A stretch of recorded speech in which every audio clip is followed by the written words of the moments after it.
Assalamualaikum warahmatullahi wabarakatuh. Jadi perkenalkan, nama saya Dinda Wulandari dari 11 IPS 3 absen 2. Jadi di video kali ini saya akan menjelaskan sedikit tentang teks eksplanasi. Berikut penjelasannya. Teks eksplanasi dari Adinda Wulandari 11 IPS 3 absen 2. Jadi, pertama ada pengertian teks eksplanasi. Teks eksplanasi merupakan teks yang menjelaskan tentang proses terjadinya atau terbentuknya suatu fenomena alam atau sosial. Ada kedua struktur teks eksplanasi, yaitu yang pertama pernyataan umum, berisi tentang penjelasan umum tentang fenomena yang akan dibahas, bisa berupa pengenalan fenomena tersebut atau penjelasannya. Kedua itu ada penjelas, deretan penjelas berisi tentang penjelasan mengapa tsunami bisa terjadi atau tercipta dan bisa terdiri dari lebih dari satu paragraf. Yang ketiga itu ada interpretasi. Interpretasi atau optional teks penutup yang bersifat pilihan dan bukan keharusan.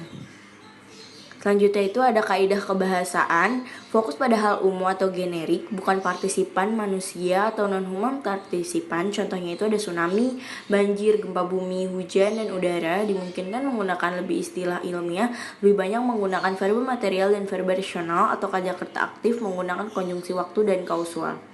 Selanjutnya ada contohnya itu sehingga, sebelum, pertama, jika, bila, dan kemudian. Menggunakan kalimat pasif eksplanasi ditulis untuk membuat justifikasi suatu yang diterangkan secara kausal itu benar adanya.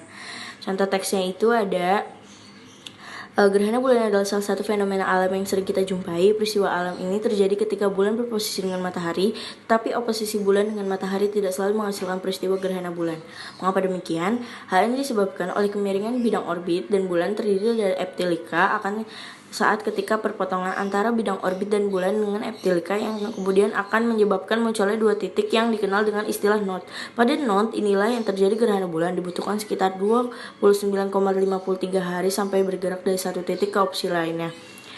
Faktanya, terkadang penampakan bulan masih dapat dilihat ketika terjadi gerhana bulan. Hal ini karena berbeloknya sinar matahari yang masih tersisa menuju arah bulan yang disebabkan oleh atmosfer bumi. Sinar matahari yang dibelokkan tersebut memiliki spektrum cahaya kemerahan. Inilah alasannya mengapa saat gerhana bulan, tampilan bulan akan terlihat lebih gelap yang biasanya berwarna merah gelap, jingga, atau bahkan coklat.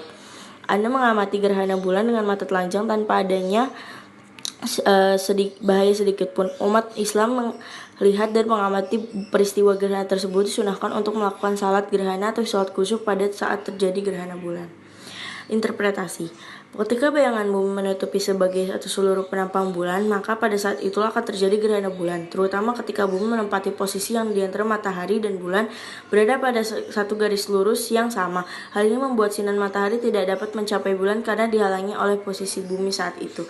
Nah, jadi itu tadi penjelasan singkat dari saya. Kurang lebihnya mohon maaf. Semoga bermanfaat. Wassalamualaikum warahmatullahi wabarakatuh.